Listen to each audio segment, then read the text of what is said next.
Halo semuanya, selamat datang ke channel ini. Di video ini akan membahas tentang film Korea yang sudah tayang 10 tahun lalu. Tepatnya di tahun 2010 dengan judul Battlefield. Battlefield sendiri mempunyai tema yang sudah sering kali dipakai dalam film, yakni mengenai balas dendam. Film ini merupakan debut sutradara Chul Sojang. Sebagai sebuah film perdana, Battlefield bisa dibilang sebagai film yang dieksekusi dengan sangat baik, dengan mendapat respon positif dari kritikus film dengan rating 7,3 di IMDb. Sebelum terlalu jauh, saya merasa perlu untuk memperingatkan bahwa channel ini memberikan full spoiler. Apabila belum menonton film ini secara lengkap, alangkah baiknya untuk menonton dulu, karena pasti akan lebih seru. Selain itu, film ini termasuk ke kategori dewasa karena banyak mengandung unsur kekerasan, kekejaman, dan adegan seksualnya. Ini dia film Battlefield.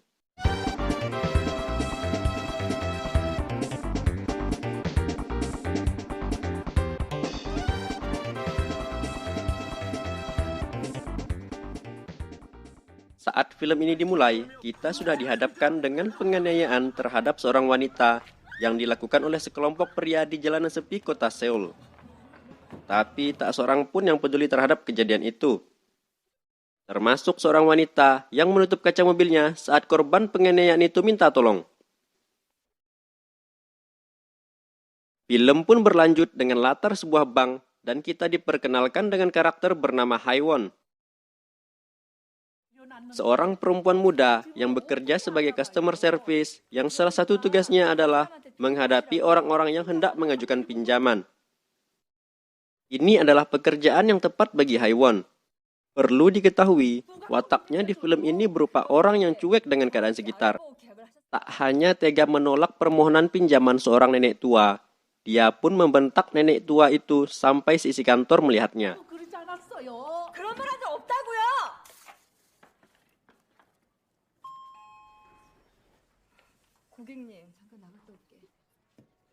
Haewon pun memilih untuk meninggalkan mejanya dan memilih untuk pergi. Haewon yang sebelumnya diminta datang ke kantor polisi untuk menjadi saksi atas kasus penganiayaan terhadap seorang wanita yang tadi kita lihat di awal film. Dan sebenarnya, wanita yang menutup kaca mobil tadi adalah Haewon. Tapi ia lagi-lagi tidak ingin terlibat dan menolak untuk memberikan kesaksian. Dan pernyataan yang hanya diberikan Haewon adalah bahwa pelakunya menggunakan cincin tengkorak. Dengan berat hati, polisi melepaskan kedua tersangka karena kurangnya barang bukti. Seharusnya identitas Haewon sebagai saksi mata tidak diketahui oleh para pelaku. Tapi ayah dari sang korban mendatangi Haewon sambil menangis histeris di luar kantor polisi. Ia mempertanyakan mengapa Haewon tidak mau membantu. Para pelaku yang kebetulan baru keluar dari kantor polisi pun melihat kejadian itu dan langsung mendatangi Haewon untuk mengintimidasinya. Sesaat sebelum Haewon pergi, dia melihat cincin yang dipakai lelaki tersebut adalah cincin tengkorak, yang membuktikan sebenarnya benarlah kalau para lelaki itu pelakunya. Akan tetapi, Haewon tidak menghiraukannya. Di sini terlihat bahwa sifat Haewon adalah orang yang tidak ingin ikut terlibat dengan masalah orang lain, atau malas berurusan dengan polisi kali ya. Saat kembali ke tempat kerjanya, Haewon membuat keributan dengan teman kerjanya. Akhirnya, bos Haewon memberinya cuti dan memintanya untuk pergi berlibur menenangkan pikiran. Sebelumnya, Haewon kerap mendapat panggilan telepon dan banyak sekali surat dari sahabat karibnya di masa lalu, bernama Kim Bok-nam. Setelah merasa putus asa karena tekanan kehidupan kota besar, Haewon akhirnya memutuskan untuk memenuhi permintaan Bok-nam dan pergi mengunjungi desa di Pulau Mudo. Haewon berharap bisa mendapatkan ketenangan yang ia cari di sana. Dengan menempuh perjalanan jauh menggunakan kapal, Haewon akhirnya tiba juga di pulau yang telah menghidupi warganya dari hasil pertanian kentang dan juga peternakan madu, yaitu Pulau Mudo. Bok-nam sangat senang dengan kedatangan Haewon ke Pulau Mudo. Bok-nam memperkenalkan sahabatnya tersebut pada penduduk desa, yang hampir semuanya tidak bersahabat. 깨끗한 물도 마시는 것이 휴가 아니다. 여기가 관광지요. 언제 가냐? 한 일주일 있으려고요. Adegan berlanjut ke malam hari, di mana Boknam sedang makan bersama keluarga kecilnya. Setelah selesai makan, suami Boknam yaitu Manjong pergi memancing bersama anaknya. Sepeninggal suami dan anaknya memancing, terlihat Juljong atau adiknya Manjong ini mengendap-endap masuk ke dalam kamar Boknam dan memperkosanya. Di sini adegan mantap-mantap yang ditampilkan cukup berani. Disarankan bagi bocah untuk menutup mata sebentar sampai adegan ini selesai. Setelah suaminya pulang memancing, suaminya merasa ada yang aneh dengan kamarnya. Sepertinya suaminya sudah curiga. Tiba-tiba suaminya menendang Boknam karena tersinggung dengan ucapan Boknam yang mengatakan pergi memancing selama 2 minggu dan tak pernah dapat ikan. Selain itu, adiknya juga ikut makan di rumah. Kirain marah karena Boknam selingkuh. Gak taunya marah karena tersinggung dibilang gak dapat ikan. Pada pagi harinya, terlihat Manjong membantu warga desa memperbaiki genteng sebuah rumah. Boknam terlihat bekerja keras mengaduk semen. Sedangkan nenek-nenek desa tersebut hanya asik gibah sambil menikmati minuman.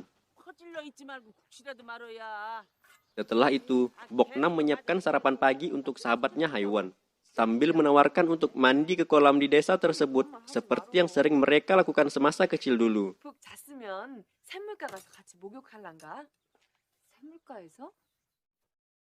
Sore menjelang malam, mereka pun pergi ke kolam seperti yang telah dijanjikan Boknam tadi. Di sini mereka mandi, mencuci pakaian, dan kita juga bisa mencuci mata di adegan ini. Keesokan harinya di kediaman Boknam, terjadi kejadian yang mengejutkan, di mana suaminya terang-terangan mantap-mantap dengan seorang pelacur dalam kamarnya.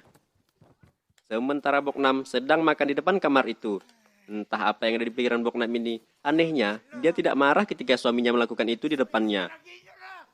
Dan dia masih makan dengan lahapnya, sambil mendengar paduan suara dari kegiatan suaminya itu. Seketika datang Haiwon, Yonhee, dan mertuanya ke rumah itu. Haiwon pun terheran-heran dengan kejadian tersebut. Kok bisa ya Boknam santuy begitu, sedangkan suaminya lagi enak-enakan dengan perempuan lain di dalam kamar.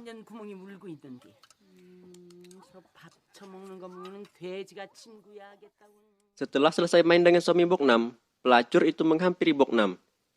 Ya seperti yang sudah kita duga sebelumnya, Boknam biasa-biasa saja. Malah pelacur itu yang merasa kasihan dengannya. Dia minta maaf dengan alasan disuruh bosnya untuk melayani suaminya karena telah dibayar. Pelacur itu merasa iba dengan Boknam dan berencana untuk membawa Boknam dengan anaknya ke Seoul untuk mencari kerja di sana. Baru ini ada pelakor yang baik ya. Siang harinya, Boknam kembali bekerja dengan beternak lebah. Sedangkan suaminya hanya duduk-duduk berteduh di sekitar lokasi tersebut. Merasa dia bicara tak direspon oleh Boknam, suaminya pun melempar sarang lebah itu dengan batu, sehingga sekumpulan lebah itu menyengat badan dan wajah Boknam. Dan suaminya hanya tertawa melihat kejadian itu. Sesampainya di rumah, suaminya pun mengambil selai kacang dengan maksud untuk menyuruhnya mengoleskan itu ke sengatan lebah agar bengkaknya berkurang. Emang bisa ya selai kacang untuk mengatasi bengkak sengatan lebah? Baru tahu. Keesokan harinya, Boknam mendapati anaknya sedang bersolek menggunakan make up yang didapatnya dari pelacur tadi. Boknam pun marah dan merasa ada yang aneh dengan anaknya itu. Suaminya yang datang mendengar keributan itu dan langsung menendang Boknam untuk kesekian kalinya. Mungkin cita-cita suaminya dulu pemain bola kali ya, nendangin istrinya mulu kerjaannya. Di hari berikutnya, Boknam terlihat mencuri uang dari saku celana suaminya. Uang ini rencananya dia gunakan untuk kabur ke Seoul bersama anaknya. Terlihat di sisi pantai telah datang seorang wanita yang menjemputnya. Dan perlu diketahui, wanita yang menjemputnya itu adalah pelacur yang sebelumnya mantap-mantap dengan suaminya. Akan tetapi, suami Boknam mengetahui rencananya itu. Sialnya, pengemudi kapal itu adalah teman dari suami Boknam. Dan sengaja mengulur-ngulur waktu keberangkatan agar suami Boknam bisa menyusul mereka ke kapal. Rencana kepergian mereka pun batal. Boknam diseret suaminya kembali ke daratan. Di sana dia habis dipukuli oleh suaminya. Nenek-nenek desa di sana malah ikut menyalahkan Boknam yang hendak kabur itu. Sungguh nenek yang menggemaskan, bukan? Yang peduli dengan Boknam saat itu hanyalah anaknya dengan si pelacur. Saat hendak menolong Boknam, pelacur itu malah dibawa paksa ke hutan oleh adik Manjong. Sayangnya, tidak diperlihatkan adegan yang terjadi di hutan. Mungkin mereka sedang mencari kupu-kupu. Atau mungkin... sudahlah. Yeonhee juga ikut dipukul oleh suaminya. Ketika hendak menyelamatkan ibunya, Yeonhee ditendang dan terjatuh. Kepalanya membentur batu. Disinilah dia meninggal. Begitu histeris Boknam melihat Yeonhee meninggal di depan matanya, tanpa seorang pun yang menolong. Bagaimana tidak, yang membuatnya tetap semangat dan bertahan di pulau ini adalah anaknya.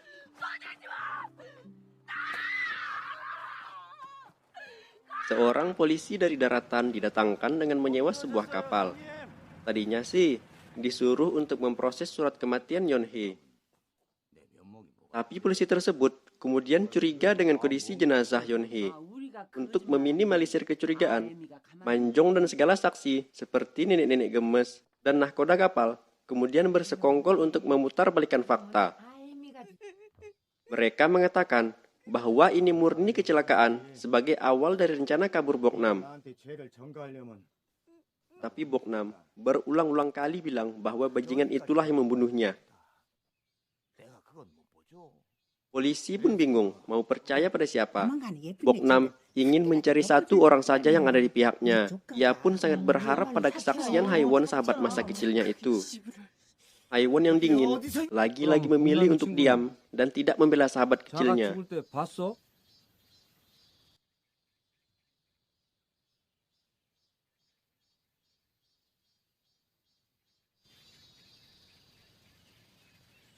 아니요.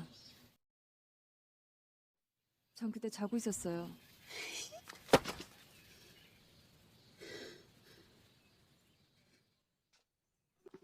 Karena Boknam masih lemah dan sedih setelah kejadian tadi, maka yang menyiapkan makan untuk Haiwon adalah Juljong. Dengan sengaja, dia mencampurkan ramuan tidur dalam makanannya. Setelah Haiwon memakannya, tak begitu lama, dia pun tidur dengan pulasnya. Lalu, Juljong tersebut menyelinap ke kamarnya dan siap untuk memperkosanya. Ketika Juljong sedang asik melihat tanah pusakanya Haiwon, tiba-tiba Boknam masuk dalam kamar tersebut. Juljong pun mengurungkan niatnya untuk memperkosa Haiwon. Sepeninggal putrinya, kelakuan Boknam makin seperti orang gila. Seharian ia membangun kuburan putrinya di halaman rumah. Setelah sarapan biskuit macan, Boknam si wanita perkasa akhirnya beraktivitas seperti biasanya lagi. Seolah-olah tidak terjadi apa-apa. Bahkan, mertua Boknam yang rese itu tetap menyuruh Boknam untuk mengambil hasil panen kentang sebelum hari hujan. Sebab, kalau sudah kena hujan, kentang akan jadi cepat busuk. Dari situ, Boknam tetap mengerjakan apa yang diperintahkan untuknya. Hanya saja kali ini ekspresinya lain. Saat mertuanya pulang sebentar untuk memasak ikan, serta nenek-nenek tua sedang nyanyi sambil nari-nari, Boknam tetap bekerja mencabuti kentang dari ujung ke ujung sendirian. Ia sudah tidak peduli lagi dengan apapun. Seakan-akan kini perasaannya telah mati. Semuanya dikerjakannya sendirian.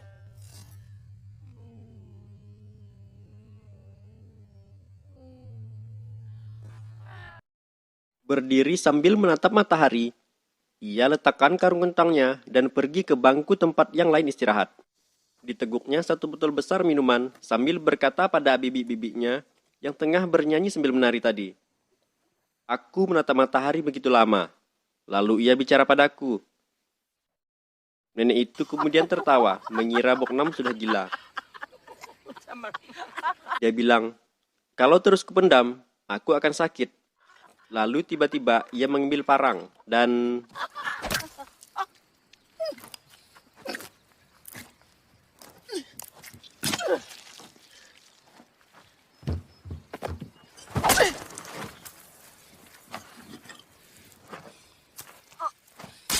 ditebasnya leher bibi-bibinya itu tanpa ampun. Ladang kentang yang semula kering kerontang, kini menjelma menjadi lautan darah.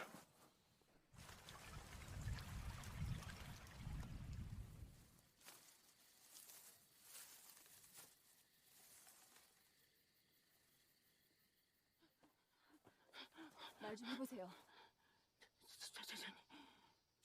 Boknam pun memburu yang lainnya dengan parang. Pembantaian pun terjadi di desa tersebut. Mertua Boknam mati dengan tragis karena terjatuh dari tepi jurang.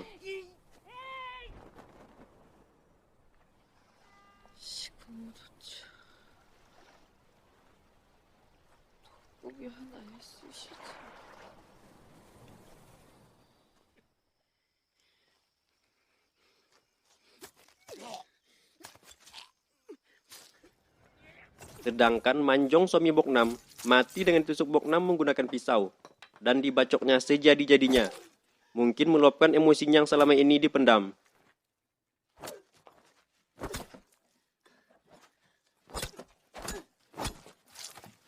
Saat suaminya sekarat, Boknam bertanya, apakah itu sakit? Tunggu, aku akan olesi selai kacang. Kalau penonton masih ingat, itu adalah perkataan Manjong kepada Boknam saat Boknam disengat lebah.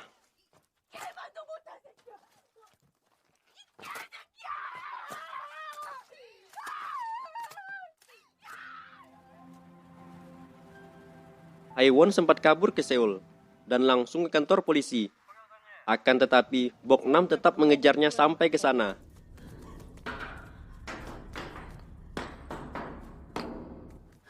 Di akhir cerita, Boknam ditembak oleh polisi saat hendak membunuh Haiwon.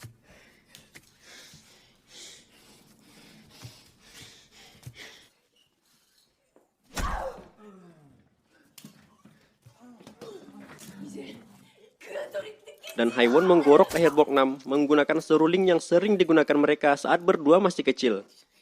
Boknam pun mati di pangkuan Haiwon. Tamat. Sudah saya peringatkan sebelumnya, film ini jelas mengandung banyak kekerasan, baik verbal, mental, fisik maupun seksual. Terutama terhadap Boknam, sebagai seorang perempuan sekaligus seorang ibu. Film ini cukup membuat saya ikut merasakan emosi, terutama saat kita menyadari bahwa semua kondisi yang dialami Boknam bisa saja berubah kalau saja seseorang, misalnya Haiwon, mau menolongnya. Pada akhirnya, kita bisa memahami bahwa Boknam memang pantas untuk mengamuk dan membalaskan dendam terhadap semua penduduk desa, dan juga Haiwon sahabatnya. Pesan yang sangat-sangat penting yang dapat kita ambil dari menonton film ini adalah, yang pertama, oleskan selai kacang untuk mengurangi bengkak sengatan lebah. Tapi selai kacang tak berfungsi untuk luka bacok. Buktinya Manjong masih mati walau sudah dilumuri selai kacang seluruh badannya. Yang kedua, kentang jangan sampai kena hujan, karena akan cepat busuk. Kalau busuk, tak akan bisa dijual. Yang ketiga, diam itu emas. Terbukti dengan hanya si kakek yang tidak dibunuh di pulau itu. Karena dari awal film sampai selesai, si kakek tidak bicara satu kata pun dan hanya duduk-duduk saja. Dan itu menyelamatkannya. Nah, itulah pesan-pesan berharga atau pesan-pesan moral yang dapat kita ambil dari menonton film ini. Jangan lupa di subscribe, like, dan komen ya guys. Dan tunggu video selanjutnya dari channel ini. Terima kasih.